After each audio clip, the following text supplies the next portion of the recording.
When looking back at the career of Kerry Joseph, it quickly becomes apparent that he has accomplished so much.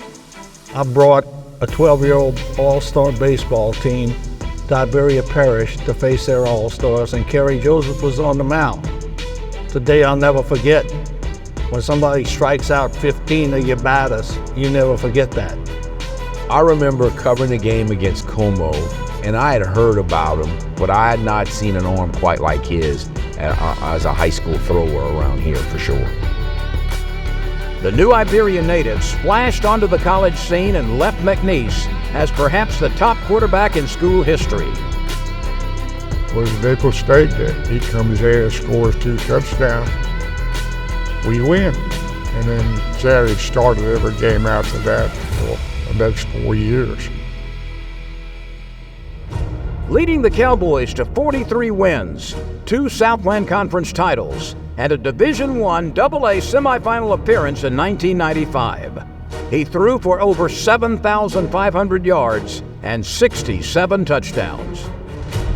Our punter had gotten hurt, so Kerry had to punt, and they snapped it over his head.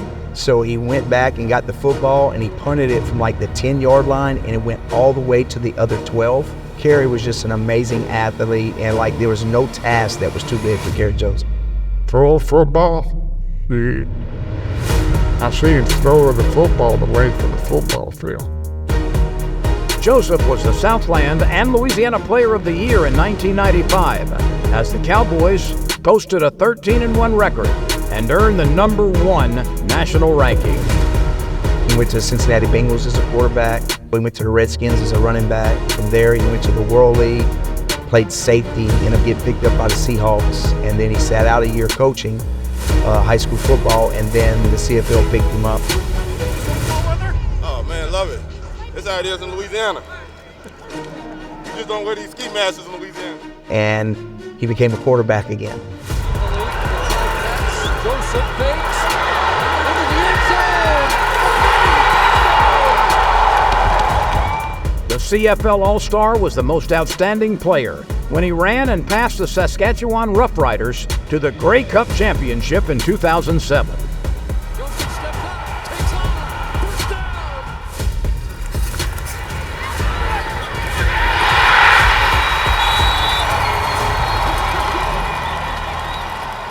Kerry obviously was supremely talented as an athlete. He was big and strong. He was a great runner, had a great arm.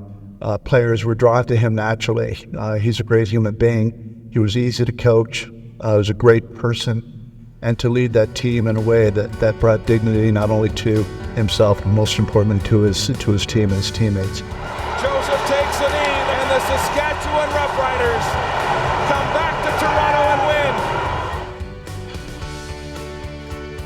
win. After coaching with the Seahawks, he presently serves as quarterback coach with the Chicago Bears. He could be head coach somewhere in the professional rank. We knew he had that special ability. He's a winner. He's always been a winner. Just an amazing journey for an amazing person. I'm a big fan, of course, I'm a true friend, and I love you, my brother. Ladies and gentlemen, let's welcome McNeese legend and now Louisiana Sports Hall of Famer, Kerry Joseph.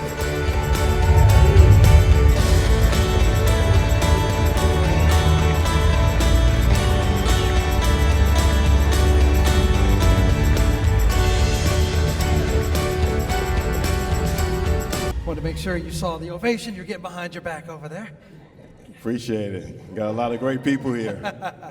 So much to talk about football, but as we heard in the video, you strike out 15 in a game, and certainly you had people say it's the best arm they had seen in baseball. Was baseball ever a thought, or was it always going to be your football? It's going to be your path? Well, you know, I'm going to start off like Coach Ellis, and I thank God for being here, and thank my amazing Savior, Jesus Christ, because without him I wouldn't be here. So thank you, and it's a blessing. Thank you, my family, loved ones. When I think about baseball, baseball was a love for me.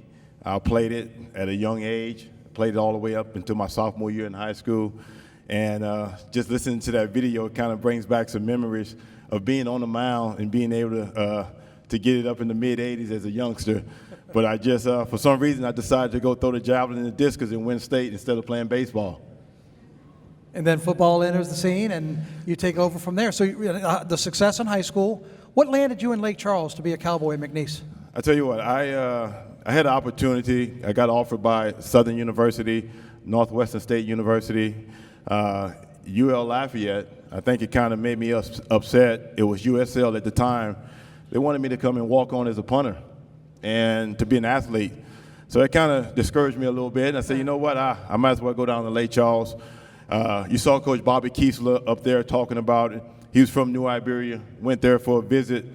Just the opportunity, the atmosphere, to go there, to get a degree, and to play with some great coaches and some great players. I decided to take my skill set to Lake Charles, and it probably was one of the best decisions I ever made.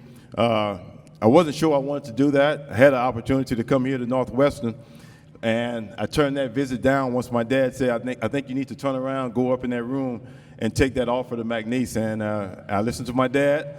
That's what happens when you get a lot of whippings. And your mom is an educator, and she decides to whip you also. You listen as a young kid. And I went in there and I did that, and it was the best decision I made. And you can see the career that I was able to have.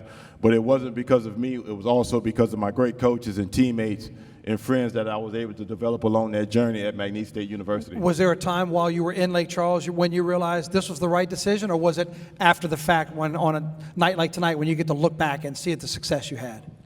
It was a time. You listen to Lance Guidry up there, who was a roommate of mine, a great teammate, a great friend.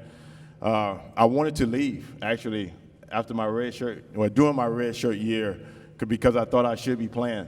And I remember going in there, and Bobby Kiesler and the late Mike Santiago, whose wife, Miss Rochelle, and son Tyler is here tonight. They told me, you're going to be patient, and you're going to wait your time. You can't rush the process. And, of course, as a youngster, I wanted to be out there playing. And they said, when your time comes, you're going to be ready. You just got to continue to work. And I ended up staying, and you heard Coach Kiesler saying that in my red shirt freshman year, Week 3, I come in against Nickel State, bring the Cowboys back. In Week 4, I became the starter and never looked back. So that moment there, I'm grateful for. I had the right people in my corner to make sure I did it the right way. I trusted the process. I continued to work hard, and it turned out to be great for me. Like you were telling me on the phone when we had a chance to talk a couple weeks ago, I guess that's where the family and faith slip in. When you're redshirting, you're not sure if you get the opportunity. You need the right people to tell you, hang in there, not give up. It's true, you know what, and I had the right people in my corner, and it's amazing that I had to come behind Coach Ellis. It was a divine meeting for me to be going into class with these great athletes tonight, but also with Coach Ellis. I had a 50-minute ride to Alexandria, and I had a 50-minute ride back from the bowling event. And you talk about the wisdom with Coach Frank Monica, with Ray, with Coach Ellis, the wisdom I was able to get. And he told me one thing. He said, tonight, make sure, don't forget about the people that came to support you. So I'm going to listen to him. And I want the people that came to support me from all across Louisiana to stand up. And I want everybody to give them a hand.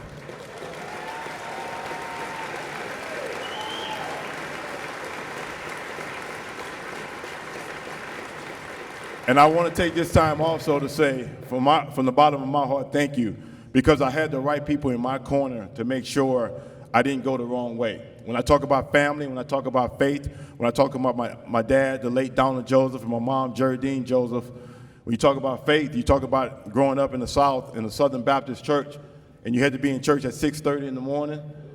Hey, you learn, you know where your faith is at, and you always remember that. So I'm grateful that I was able to lean on that, to lean on my faith, my perseverance throughout my career, because it wasn't always easy.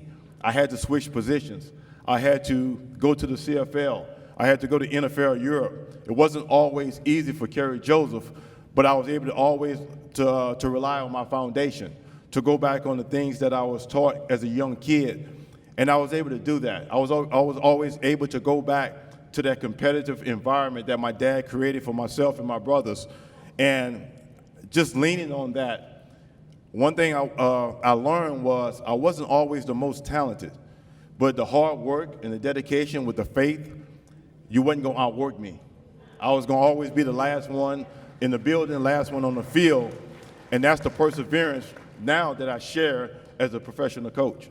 Well, from New Iberia to Lake Charles to north of the border, you've always represented Louisiana very well. Congratulations on that. And we made it through an interview as you being introduced as a quarterback coach for the Chicago Bears, and we're not going to talk about all that right now.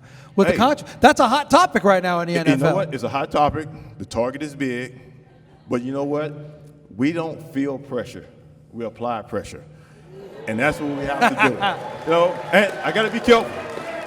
Now, and I know I'm gonna get up. Got to be careful because I'm in Louisiana. So I know there's a lot of Saints fans, but we don't play the Saints this year. We meet. It'll be in the playoffs, which is going to be a great thing. Okay, but sincerely though, I'm truly blessed to be where I am right now, to be the quarterback coach of the Chicago Bears. If you'd have told me that back in the years growing up, I probably would have laughed at you.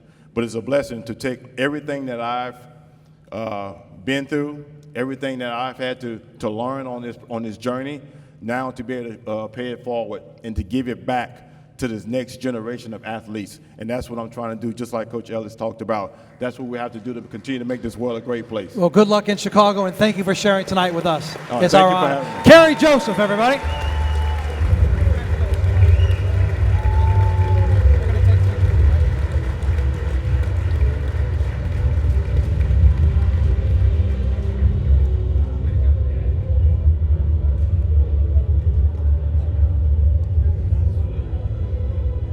Kerry Joseph, everybody.